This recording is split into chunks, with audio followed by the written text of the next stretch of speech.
우리 옆에 분들과 이렇게 한번 인사해 볼까요? 주님의 이름으로 사랑합니다.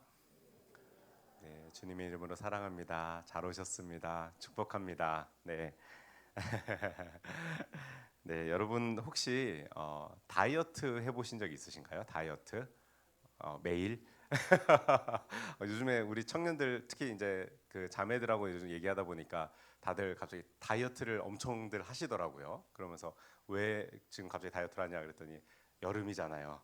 그래서 아 맞다 이해한다 그러면서 저도 꽤 지금 한 달 정도 다이어트 이렇게 하고 있는데 살이 좀 빠져 보이나요? 전혀 아니오가 되게 크게 되어 있었는데 어디서 그 아니오가 들려? 네 아닌 걸로 네 노력을 하고 있습니다. 근데 여러분 다이어트 왜 하십니까? 다이어트 그냥 뭐 딱 표면적으로는 미용을 위해서들 많이 하시죠. 보기에 좀 좋으려고. 그런데 이제 궁극적으로는요. 이제 우리가 정상 체중보다 더 많이 나가기 때문입니다. 그래서 이제 좀 쉽게 얘기하면은 이제 건강한 몸을 만들기 위해서 우리가 다이어트를 하는 것이죠. 그런데 여러분 다이어트를 이렇게 하실 때 어떤 방법들을 시도해 보셨나요? 뭐 음식을 막 저도 요즘에 양배추를 많이 먹거든요. 그러니까 아내가 무슨 소냐 막 이렇게 막 이게 오래 끓이면은 여물하는 냄새가 좀 나더라고요. 이게 양배추가. 근데 맛은 뭐썩 괜찮습니다. 그래서 그렇게 먹기도 하는데 우리가 다이어트를 하다 보면 이제 식단도 하게 되고 또 그 운동도 열심히 하게 되죠. 그런데 여러분 그렇게 하더라도 살을 빼는 게 쉽습니까? 어렵습니까? 어렵습니다. 그렇죠? 우리 모두 공감하죠. 살 빼는 거 진짜 어렵습니다. 근데 여러분 제 경험상 진짜 다이어트에 정말 확실하게 효과적인 방법이 딱 하나 있습니다. 뭔지 알려드릴까요? 뭐냐면요. 다이어트의 정말 확실한 방법은요. 마음고생입니다. 예, 마음고생. 제가 여러분 따로 노력하지 않아도요. 내가 뭐 식단이나 운동 이런 거 안 해도요. 그냥 살이 막 저절로 막 쑥쑥쑥 빠집니다. 그게 이제 마음고생인데요. 제가 이제 최근은 아니고 이제 딱 작년 이제 지금 저희 둘째 아이가 돌 딱 지났는데 둘째 아이 태어나고 한 달 동안 제가 노력 안 했거든요. 뭐 살 빼려고 살 뺄 생각도 없었습니다. 근데 7kg가 빠지더라고요. 그러니까 애가 야 안 자는구나 애들은 정말 첫째가 너무 잘 잤어가지고 애들은 잘 자는데 왜 힘들어하지 생각을 했었는데 둘째가 깨면 울고 계속 밤에 이제 제가 이제 아내랑 번갈아 가면서 아이를 이렇게 보는데 이렇게 제가 보는 날 애가 토를 정말 많이 했었거든요 둘째 아이가 그러니까 밤새 옷을 제가 한 6번인가 7번을 갈아 입히는데 마지막 7번째 옷은 제가 집어 던지게 되더라고요 야 그러면서 막 그만 토해 그러면서 막 집어 던졌었는데 그렇게 이제 생활을 계속 이렇게 막 한 달 동안 하다 보니까 살이 저절로 막 빠지더라고요. 그런데 여러분 물론 이렇게 안 좋은 다이어트 방법이죠 사실 마음고생은. 그런데 이러한 다이어트는요 이제 우리 몸뿐만 아니라 사실 우리의 신앙에도 적용해야 될 때가 분명히 있습니다. 그게 언제인 줄 아십니까? 신앙의 다이어트를 시작해야 될 때. 그거는요 이 정도면 나는 신앙생활 잘하고 있어라는 생각이 나에게 들기 시작할 때. 내 신앙에 내가 조금은 우쭐되어 있고 그리고 내가 남의 신앙을 평가하기 시작할 때 오늘 교회 갔더니 그 사람이 정말 실족한 것 같더라. 근데 어떻게 믿음 있는 사람이 그럴 수 있어? 하면서 남의 얘기를 시작하는 나를 보게 되면요. 여러분 우리는 정말 신앙의 다이어트를 시작해야 되는 것입니다. 여러분 우리가 이 삼부 예배를 통해서 계속 마주하고 있는 남유다의 모습이 딱 이런 모습이었습니다. 그들은요. 하나님이 자신들을 선택했다라는 이유만으로 굉장한 자긍심을 가지고 오만하고 자만했습니다. 성경적 표현으로 바꾸자면요. 교만했습니다. 그리고 자신들이 어떤 일을 하더라도 하나님께서 자신들과 함께 하신다고 생각을 했고요. 자기가 옳다고 믿는 대로 행동하고 살아가면서도 하나님을 향한 자신들의 신앙은 흔들리지 않는다라면서 착각하면서 살았던 사람들이 바로 이 남유다 사람들이었습니다. 그리고 우리 하나님께서는 이러한 남유다의 신앙의 거품을 빼시기 위해서 신앙의 다이어트를 시작하십니다. 아까 제일 효과적인 방법이 뭐라 그랬죠? 마음고생이라 그랬죠. 하나님께서 얘네들을 식단도 해보시고 운동도 시켜보시고 다 했는데 안 되는 겁니다. 이제 얘네들한테 마음고생을 제대로 시키기 시작하십니다. 그때 이 하나님께서 시작하시는 마음고생에 대해서 선포했던 선지자들이 있는데요. 그 사람들이 바로 예레미야나 지난주에 함께 봤던 스바냐 그리고 다음 주에 함께 볼 나훔, 이런 선지자들 다 동시대 선지자들이거든요. 이런 사람들을 통해서 하나님께서 너희를 벌하실 거야. 너희를 심판하시고 너희는 포로로 끌려가게 될 거야. 마치 출애굽하기 전에 애굽에 잡혀 있었던 그 포로 생활을 하면서 비참함을 느꼈던 것처럼 우리 조상들처럼 우리가 죄악 때문에 우리는 바벨론이란 나라의 포로가 되어서 비참한 삶을 살게 될 거야라고 선포했던 것이죠. 여러분, 이 소리를 남유다 사람들이 들었을 때요, 아마 이들은 이 메시지를요 제대로 받아들이지를 못했을 겁니다. 왜요? 하나님이 선택한 민족이라는 굳건한 믿음이 이 사람들에게 있었거든요. 우리가 선택받은 민족인데, 하나님의 백성들인데, 아브라함의 후손들인데 우리가 심판을 받는다고? 그것도 누구한테? 할례 받지 못한 저 민족, 야만적인 바벨론한테 우리가 심판을 당한다고? 야, 말 같지 않은 소리 하지 마 하면서 도리어 예레미야 뺨을 때리고 예레미야를 구덩이에 가두는 등 그런 하나님의 말씀을 전한 선지자들을 오히려 핍박했던 사람들이 남유다 사람들이었다라는 겁니다. 그런데 여러분, 이런 하나님의 메시지에요 충격받았던 사람은요 일반 백성들뿐만이 아니었습니다. 한 선지자가 하나님의 이런 메시지에 굉장히 충격을 받습니다. 그리고 하나님의 이러한 메시지가 도저히 납득이 안 가는 겁니다. 그게 누구냐면요, 바로 오늘 함께 볼 이 하박국이라는 선지자입니다. 여러분, 하박국서를 보면요, 하박국에서 우리는 질문을 총 세 가지를 함께 묵상해 나갈 건데, 하박국이 하나님을 향한 불만 어린 질문들을 함께 같이 보면서 묵상해 나아가려고 합니다. 하박국은 자신의 불평을 하나님께 토로하는데 그의 첫 번째 질문은 이런 겁니다. 같이 한번 읽어볼까요? 시작. 왜 악한 사람이 잘 됩니까? 하는 것이 하박국의 불만이었습니다. 먼저 여러분, 하박국은요 남유다가 처한 상황들을 이렇게 눈으로 바라보니까요, 남유다가 안팎으로 무너지고 있는 겁니다. 그 나라 안에 정의는 사라지고 폭력과 부패와 불법이 판치고요, 의로운 사람들은 짓밟히고 도리어 악을 행하는 사람들이 떵떵거리면서 살았던 시대가 이 하박국이 바라봤던 남유다의 시대였습니다. 그래서 여러분, 하박국은요 하나님께 기도하면서 질문을 하는 것입니다. 하나님, 왜 악한 사람이 잘 먹고 잘 사는 것입니까? 왜 저런 일을 하는 사람들이 정말 떵떵거리면서 살고 있는 것입니까? 하는 질문을 하나님께 쏟아냅니다. 여러분도 혹시 이런 하박국과 같은 기도를 해보신 적이 있으신가요? 저는 정말 많이 있었거든요.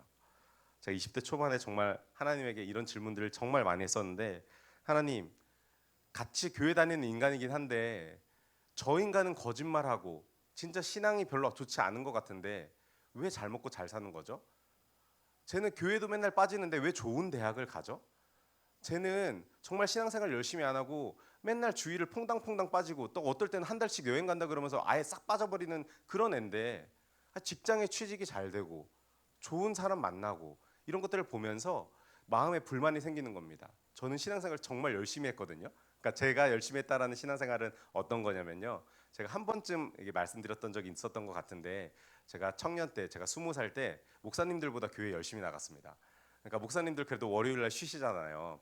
저 월요일도 교회 나갔습니다. 월요일 날 나가서 저녁에 기도하고, 화요일 날은 화요일 선교팀 모임이 있어서 선교팀 모임 모여서 함께 청년들하고 기도하고, 수요일은 수요 예배니까 나가고, 목요일은 목요 찬양팀 연습이 있었습니다. 그 찬양팀 연습을 하고 이제 금요일 날은 금요 예배가 있죠. 또 금요 찬양팀으로 또 섬겼습니다. 토요일은 어떻습니까? 제가 주일날 사역을 7개를 했었거든요. 지금보다 바빴습니다. 지금보다 바쁘게 해서 그 교회에서는 이제 수동지라 그래가지고 교회 소식을 전하는 책을 분기별로 만들었었거든요. 거기에 제가 기자를 했어가지고 주중에는 그 성도들의 특별한 성도들의 삶을 인터뷰하기 위해서 막 인터뷰를 따라가기도 하고 하면서 굉장히 바쁘게 일주일 지냈습니다. 거의 뭐 목사님들보다 교회를 더 많이 갔고, 새로운 부목사님들은 오히려 저한테 인사할 정도로 그래서 아이고 우리 청년이 왔구나 그러면서 인사할 정도로 정말 열심히 다녔거든요. 그렇게 열심히 했는데 제가 20대 초반에 우리 청년들의 삶이 늘 모두들 그렇지만 참 주머니는 비고 돈은 쓸 때는 많고 그렇지 않습니까? 그런데 이제 교회는 매일 가야 되는데 진짜 통장 안에 또 이 주머니 안에 10원짜리 한 장이 없을 때가 있더라고요. 근데 집에서부터 교회까지 거의 10km 정도 되는 거리를 제가 매일 걸어갔다 왔다 갔다 했었습니다. 매일 걸어갔다 왔다 갔다 하면서 그거를 한 2, 3년 했거든요. 그런 식으로. 그렇게 제가 열심을 다해서 했는데 인생이 잘 안 되는 거예요. 자꾸 꼬이고 뭔가 내 생각대로 안 풀리고, 근데 예배 빠지는 저 새끼는, 그러면서 제가 막 하나님한테 하나님 뭐예요 이게 막 이러면서 막 제가 막 울분을 정말 많이 토해내면서 막 울면서 기도도 하고 막 욕을 하기도 하고 막 이러면서 막 기도를 했었거든요. 그런데 이 하박국 역시요, 이런 현실을 두고요, 하나님 앞에 정면으로 따지고 있는 것입니다. 어떻게 따지냐면요, 하박국 1장 4절에 이렇게 말하고 있거든요. 우리 같이 한번 읽어볼까요? 시작. 이러므로 율법이 해이하고 정의가 전혀 실행되지 못하오니 이는 악인이 의인을 애워쌌으므로 정의가 굳게 행하여 짐이니이다. 아멘. 여러분, 이렇게 말씀으로 보니까 되게 양반처럼 보이시죠? 하박국이 어떻게 얘기한 거냐면요, 하나님, 법이 있어도 뭐 합니까? 아무도 지키지도 않고요, 지켜도 손해인데요. 왜 법을 만드셨습니까? 율법 왜 만드셨습니까, 하나님? 그 율법대로 살지 않아도요, 얘네들 잘 먹고 잘 사는데요. 도대체 법이 있으면 무엇입니까? 하나님, 도대체 뭐 하고 계시는 거예요? 하면서 하나님 앞에 따지고 드는 것입니다. 근데 여러분, 이런 하박국의 따지는 멘트를 우리가 들으면은 마음속에 좀 불편한 마음이 좀 생기진 않으십니까? 어디 감히 하나님 앞에, 이런 마음이 우리 가운데 생기진 않으신가요? 그런데 여기서 우리가 기억해야 할 중요한 포인트는요, 하박국의 질문하는 모습은요, 믿음이 없는 모습이 아니라는 것입니다. 오히려 여러분, 하박국은요, 하나님을 포기하지 않았기 때문에 하나님 앞에 나와서 이 질문을 하나님 앞에 쏟아내고 있는 것입니다. 하나님을 믿는 마음이 내면에 충분히 깔려 있기 때문에 그 마음으로서 이해가 되지 않아서 하나님 앞에 나와서 쏟아내고 있는 것입니다. 여러분, 내가 믿는 그 하나님이 이런 분이 아닌데 하나님 왜 이런 일이 도대체 벌어지고 있나요? 하나님 공의로우신 분이신데 지금 이런 상황들이 너무 모순 아닙니까? 하면서 하나님에게 되려 따져 묻고 있는 장면입니다. 여러분, 우리도 이렇게 살아가면서 하박국처럼 물어볼 때가 얼마나 많습니까? 왜 착하게 사는데 내가 더 힘들죠? 왜 열심히 내가 기도해도 하나님, 내 아버지나 내 어머니나 내 형제들이 변화가 되지를 않죠? 왜 하나님은 이 눈앞에 보이는 불의를 그냥 내버려 두십니까? 여러분, 물론 우리도 방금 말했던 것처럼 이런 질문을 했다가도 마음속 한켠에 불편함으로써 내가 무슨 하나님한테 이런 질문을 하면서 그렇게 애써 잊으려고 노력하는 모습들이 우리 안에 있습니다. 여러분, 그런데요, 하나님은요, 이런 기도를 싫어하지 않으십니다. 오히려 이러한 기도 속에서요, 진짜 하나님을 만나게 되는 것입니다. 여러분, 질문하는 신앙은요, 살아있는 신앙입니다. 여러분, 하박국이 이렇게 질문했다고 하여서요, 하박국서 어디에도 하나님께서 야 하박국, 네가 왜 나한테 이렇게 따지고 들어? 라고 하나님은 결코 말씀하지 않으십니다. 심지어 여러분, 나중에 우리 함께 볼 건데 욥기라는 책에 나오는 이 욥이라는 사람이요, 하나님 앞에 정말 많이 따져 묻습니다. 우린 욥기를 이렇게 읽으면서도 뭔가 욥이 고상한 말로 표현한 것 같다라는 느낌을 많이 받지만 말씀에서 그런 거고요, 실제로 현대어로 번역하면은 이 욥이 하나님한테 쌍욕을 하면서 하나님, 내가 무엇을 잘못했기에 하나님 나한테 이러십니까? 내가 무엇을 잘못했기에 내 자녀들 다 죽게 하시고 내 아내 떠나가게 하시고 내 재산 다 가져가시고, 아버지, 내게 남은 게 나의 몸 하나밖에 없는데 내 몸도 하나님 병들게 하셔서 왜 나한테 이런 심한 고통을 주십니까? 하면서 따지고 묻는 이 욥에게요, 하나님이 너 왜 나한테 따지고 물어? 라고 하지 않으신다라는 겁니다. 여러분, 이런 질문하는 신앙은요, 아까 말했듯이 살아있는 신앙입니다. 여러분, 하박국처럼 하나님 앞에 물어보십시오. 그러다 보면요, 하나님은 때가 되어 우리가 기대하지 못한 방식으로 우리 가운데 응답하시고 우리 가운데 역사하는 분이십니다. 하박국의 두 번째 질문은 이렇게 이어지는데요, 같이 한번 읽어볼까요? 시작. 하나님께서 이 하박국에게 첫 번째 질문에 대한 대답을 해주시는데요, 거기에서 이어서 나온 하박국의 두 번째 질문이 이겁니다. 왜 더 악한 자로 심판하십니까? 하나님, 왜 도대체 더 악한 사람으로 심판하십니까? 여러분, 이 하박국이 이런 대답으로 다시 한번 질문하는 이유는요, 첫 번째 자신의 질문에 대한 하나님의 응답이 있었거든요. 근데 그 응답이 도무지 하박국으로서는 이해할 수 없는 응답이었기 때문입니다. 여러분, 하박국의 기대와도 너무 다른 대답을 하시는데요, 하나님이 어떻게 대답하시냐면은 하박국 1장 6절에 이렇게 설명을 하십니다. 같이 한번 읽어볼까요? 시작. 보라, 내가 사납고 성급한 백성 곧 땅이 넓은 곳으로 다니며 자기의 소유가 아닌 거처들을 점령하는 갈대아 사람을 일으켰나니. 아멘. 여러분, 하나님이 이렇게 얘기하시는데 이게 무슨 말이냐면요, 하박국에게 이렇게 말하는 겁니다. 그래 하박국, 알겠어. 너의 질문이 뭔지 알겠고, 내가 유다의 악을 그냥 두지 않을 거야. 얘네들 심판을 할 건데 어떤 민족들을 일으켜서 심판을 할 거냐면은 갈대아 사람들, 저 말씀에 갈대아 사람이라고 표현되어 있죠. 갈대아 사람이 어떤 나라 사람들이냐면요, 바벨론이란 나라의 사람들입니다. 그러니까 하나님께서 말씀하신 게 뭐냐면은 내가 바벨론 민족을 일으켜서 남유다 백성들을 쳐서 심판을 할 거야라고 하박국에게 얘기를 하시는 장면인 거죠. 그런데 여러분, 이 하나님의 응답에요, 하박국이 굉장히 당황을 합니다. 왜 당황을 합니까? 바로 바벨론이란 나라 때문에 그렇습니다. 여러분, 당시의 바벨론은요, 어떤 나라였냐면요, 그 시대의 폭군이었고 그 시대의 침략자였습니다. 오늘날로 말하자면요, 약소국을 그냥 강제로 참탈해가지고 사람들을 그냥 잡아가고 문화와 종교까지 짓밟는 제국주의가 가득한 나라가 바로 이 바벨론이란 나라였습니다. 뿐만 아니라 이 나라 안에는요, 우상 숭배가 너무나 가득했던 나라입니다. 그렇기 때문에 하박국으로서는 이해가 안 되는 겁니다. 아니 하나님, 이건 아닌 것 같습니다. 아무리 우리 민족이 잘못했다고 한들 어떻게 저 더 악한 민족을 일으키셔서 우리 민족을 치실 수 있습니까? 이거는 하나님, 제 생각에는, 제 상식선에는 이해가 가지 않습니다 하고 얘기하는 것입니다. 그러면서 하박국이 다시 질문을 하는 거죠. 공의로우신 하나님이 어떻게 그런 나라를 쓰실 수 있습니까? 남유다가 악하긴 하지만 어떻게 더 나쁜 놈들로 우리 나라를 심판하실 수 있습니까? 이렇게 물어보는 것인데요. 뭐 가령 그런 겁니다, 여러분. 만약에 우리 청년부에서 우리 민서가 뭐 갑자기 드럼을 치고 싶어서 드럼을 훔쳐갔다고 칩시다. 근데 저한테 그걸 걸렸어요. 걸려가지고 제가 민서를 혼내기 위해서, 야 민서야, 너 이러면 안 되겠다 얘기를 하면서 조직폭력배들을 불러다가 민서를 두드려 패게 합니다. 마치 이런 일들이 벌어지게 되는 겁니다. 물론 민서가 훔쳤다는 얘기가 아니라 예를 들자면 그런 거죠. 작은 도둑질을 한 사람을 심판하기 위해서 정말 악한 조직폭력배들을 불러다가 폐기하는 거, 이게 옳은 방법입니까?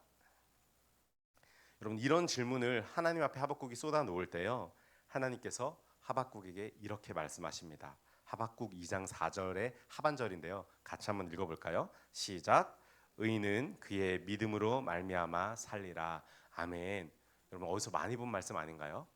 사실 이 말씀이요, 신약의 로마서와 갈라디아서, 심지어 종교 개혁의 핵심 구절로 이어지는 말씀이 의인은 믿음으로 말미암아 살리라 하는 이 말씀입니다.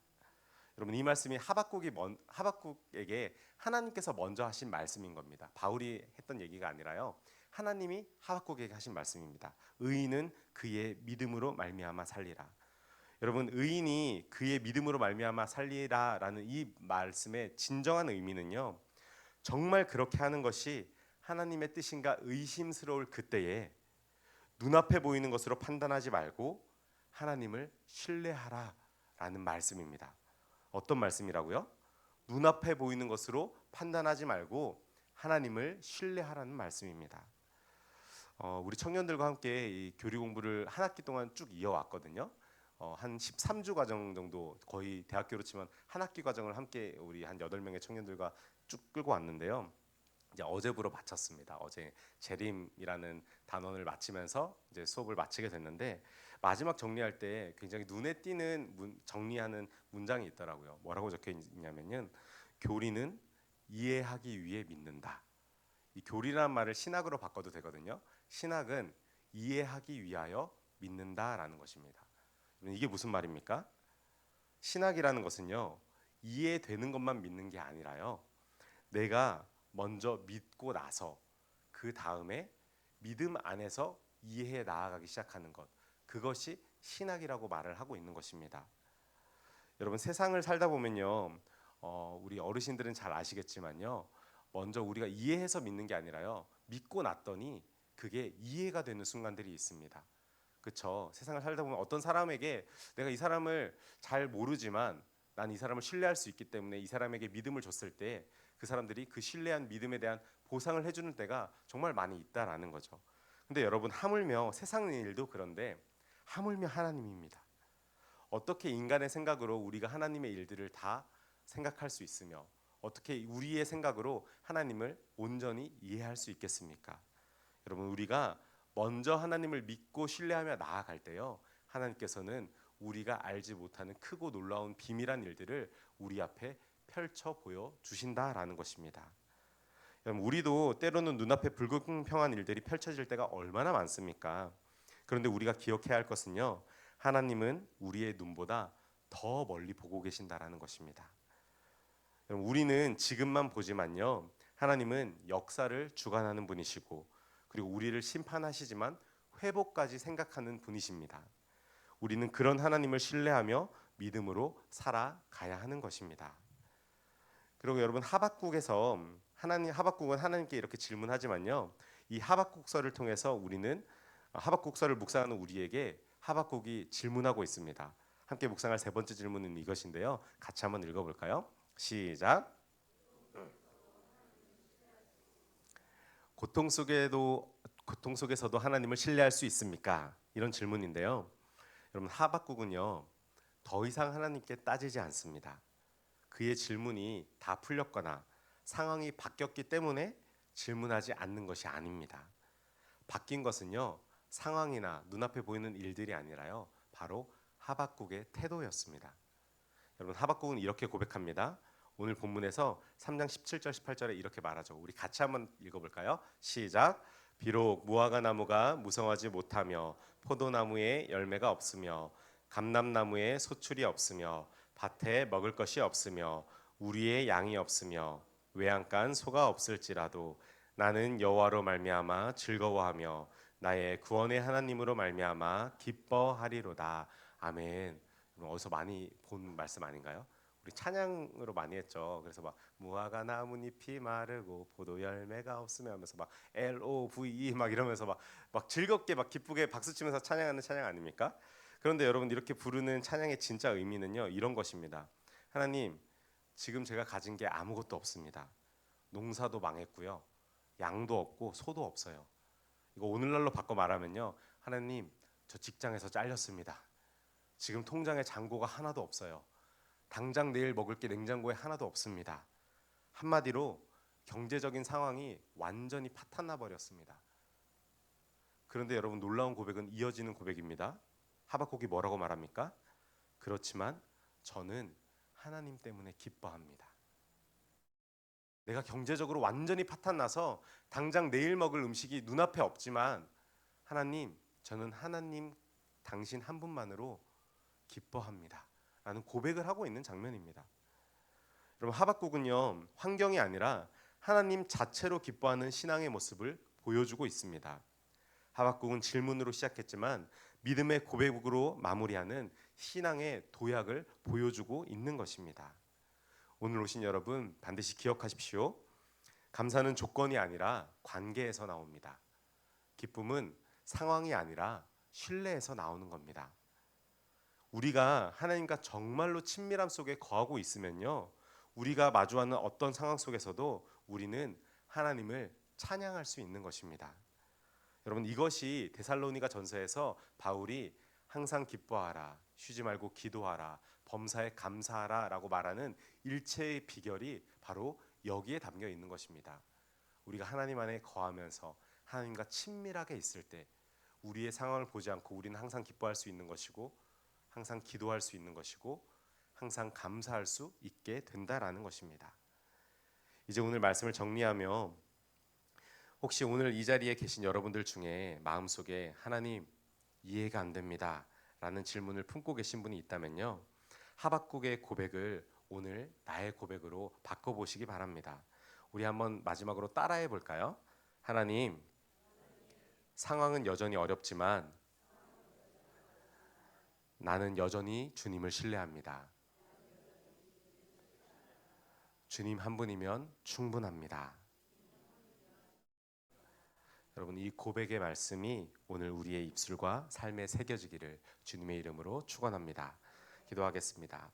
아버지 하나님, 정말 주님 한 분만으로 만족할 수 있는 우리 사랑하는 청년들과 우리 성도들이 되게 하여 주옵소서. 때로는 우리의 상황 때문에 눈에 보이는 어려움 때문에 우리가 시험에 들고 낭망하고 괴로워할 때가 얼마나 많은지 모릅니다. 그러나 주님, 눈앞에 보이는 상황에 집중하기보다 믿음의 눈으로서 하나님의 얼굴을 바라보게 하시고 하나님과 친밀함 가운데 거닐면서 정말 성령 하나님이 인도하심을 따라 항상 감사하고 기뻐하고 찬양하는 삶이 우리 가운데 넘쳐날 수 있도록 주님 인도하여 주시옵소서. 감사드리며 살아계신 우리 주 예수 그리스도 이름으로 기도드립니다.